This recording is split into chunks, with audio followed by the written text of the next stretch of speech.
Welcome back. Here in Nigeria, a team of investigators has been instituted by the Nigerian police to look into the circumstances that led to the 2 bomb explosions in Kaduna State, north-central part of the country.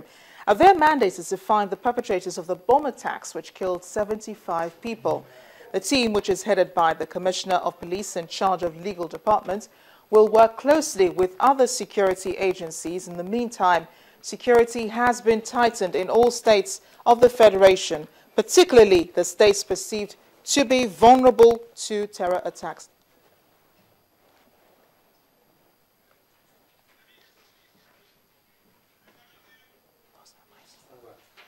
And those who are criticizing the president for non-performance are being unfair to him. That's according to the Senior Special Assistant on Public Affairs to the president, Dr. Donyo Kupe.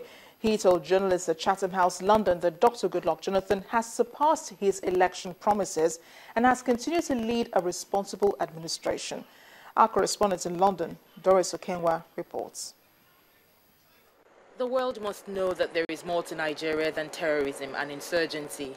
This was the crux of the meeting. But what a lot of people will be listening for is what he has to say about the missing Chibok girls. It's the Bring Back Our Girls campaign that drew most of the participants in the first place, as they demand answers to why over 100 days after abduction, solution still seems a long time coming. Thank God to the French initiative. Today, we have a joint participation, we have joint patrol, we have intelligence sharing, but for the fact that the Chibok girls are involved and they are in Sambisa Forest and elsewhere, the situation now that we have, it will be a lot easier for us to combat Boko Haram than when we started.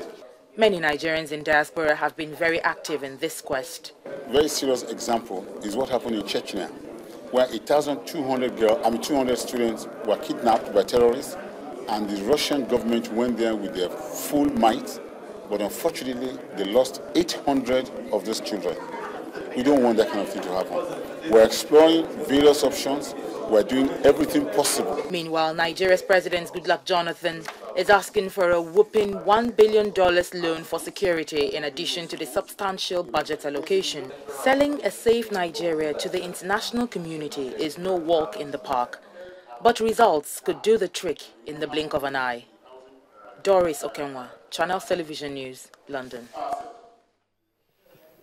Now, a hunt has been launched in Sierra Leone's capital, Freetown, for a woman with Ebola who was forcibly removed from hospital by her relatives. Radio stations around the country are appealing for help to find a 32-year-old who's being described as a risk to all. Understandably so, because Sierra Leone is one of those countries which has a high number of people who have been infected with the Ebola virus. Now, she is the first Freetown resident to have tested positive for the virus since February.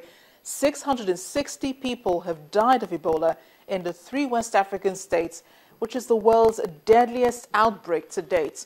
It began in eastern Guinea and has since spread to Liberia and Sierra Leone. The virus kills up to 90% of those infected, but if patients receive early treatment, they have a better chance of survival. It spreads through contact with any infected person's bodily fluids. We're in Ghana now, where thousands of workers took to the streets to protest the rising cost of living. A nationwide strike was organized by the country's largest trade union congress, and it points its fingers at the government for mismanaging the economy as inflation is running at close to 15%. The protesters call for President John Dramani Mahama to restore the 23% subsidy that has been removed from petroleum products. The national currency has depreciated against the US dollar by more than 27% this year, and taxes have also gone up, and utilities by more than 50%.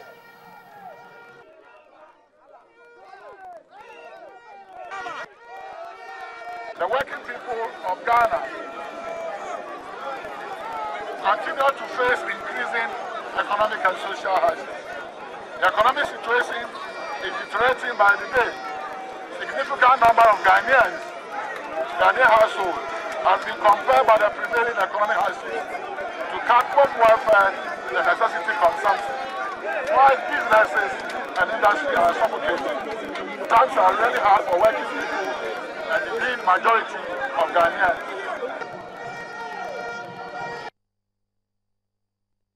And despite the fights to end racism in South Africa, many, including the likes of the late Nelson Mandela, there's still an ever-present racial divide which has penetrated the classrooms.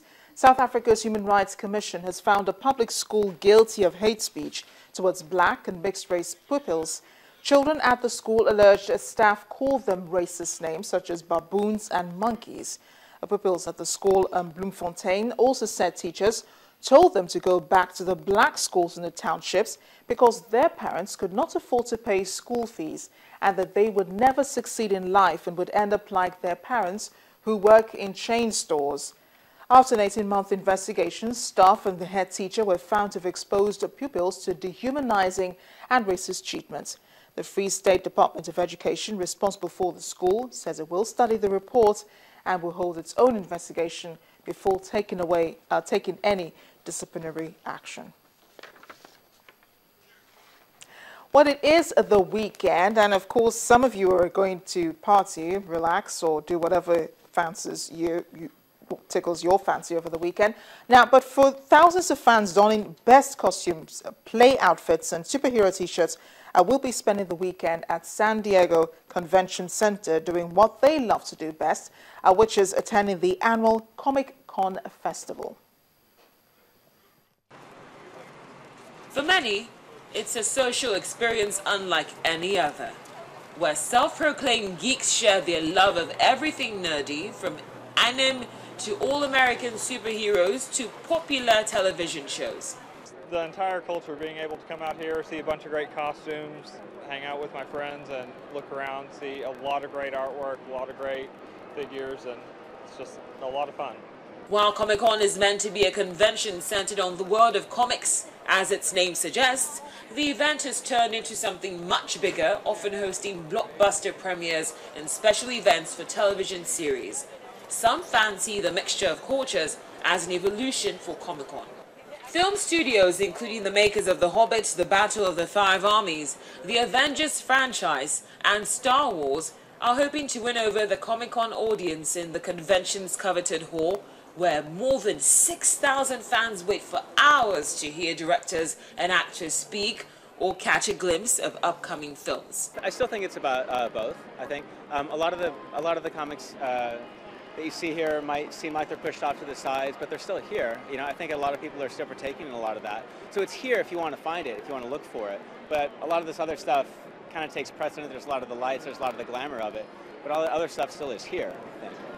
I think there's a good opportunity, though, for people, if they came for the big studios and they came for the popular culture and they're not as immersed in sort of the original comic nerd culture, they'll be exposed to it. And so I think Comic-Con ends up making true fans of people, even if they didn't originally come for that. So I think that's one of those extra little, I mean, I hope that's the case. Jason Duke, who's attending the event for the second time with his wife, brought his children along for their very first Comic-Con. There is some commercialism. I mean, it has definitely gone more mainstream, but that's also because of just society in general. I mean, you see, what's that show with the nerds and stuff like that? Big Bang Theory. You know, I mean, they really make it all mainstream. So it's like, you know, people that kind of grew up geeky, you know, can feel better about themselves, and that's cool. Yeah, it's cool being a geek. The annual 4-day convention, now in its 45th year, attracts more than 125,000 people to the city of San Diego, and the event runs from Thursday, July the 24th, through Sunday, July the 27th.